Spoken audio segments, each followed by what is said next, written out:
Good morning all my friends. এখন ঘড়িতে বাজে সকাল 8:30 আর আমি আমার আজকের ব্রেকফাস্ট রেডি করে টেবিলে চলে এসেছি তোমাদের কাছে শেয়ার করতে। সব দিন আমি আমার ব্রেকফাস্ট তোমাদের কাছে শেয়ার করি না, তো আজ একটু শেয়ার করছি। তো দেখো, এখানে রেখেছি ওটস। গরম দুধের মধ্যে ব্লেন্ড করা ওটস মিশিয়ে নিয়ে তার মধ্যে দিয়ে দিয়েছি বেশ কিছু ফল। রয়েছে তরমুজ, শসা, সবেদা, আঙুর। আর ঝটপট ব্রেকফাস্ট সেরে আমাকে আজকে কিচেনে যেতে হবে, খুব তাড়াতাড়ি একটা রেসিপি করতে হবে। তো কেন করছি সেটা একটু পরে শেয়ার করব। তো বন্ধুরা দেখো, ব্রেকফাস্ট করে কিচেন রুমে এসে আমি প্রথমে মেয়ের জন্য একটু চিকেন করে নিচ্ছি।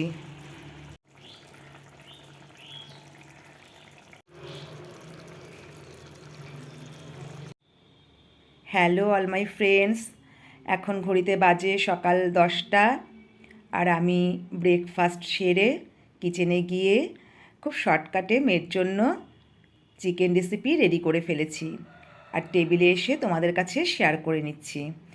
আজ আমি এই চিকেনে কোনো রকম বাটা মশলা ইউজ করিনি, শুধুমাত্র পেঁয়াজ কুচি, রসুন কুচি, ভাজা জিরের গুঁড়ো, লঙ্কার গুঁড়ো ও স্বাদ মতো নুন হলুদ দিয়ে করেছি। আর চিকেনটা খেতে কিন্তু দারুণ টেস্টি হয়েছে। তোমরাও কিন্তু বন্ধুরা এভাবে ট্রাই করে দেখতে পারো। ভাগ্য তোমার হাতে নেই ঠিকই, কিন্তু সিদ্ধান্ত সম্পূর্ণ তোমার হাতে।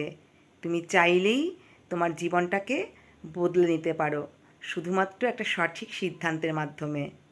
হ্যালো অল মাই ফ্রেন্ডস, এখন বাজে বেলা 11:30 আর আমি একটু ফ্রি হয়েছি, তাই তোমাদের সঙ্গে কথা বলতে চলে এলাম। শুরুতে বলেছিলাম যে চিকেনটা করছি, কেন করছি পরে শেয়ার করব।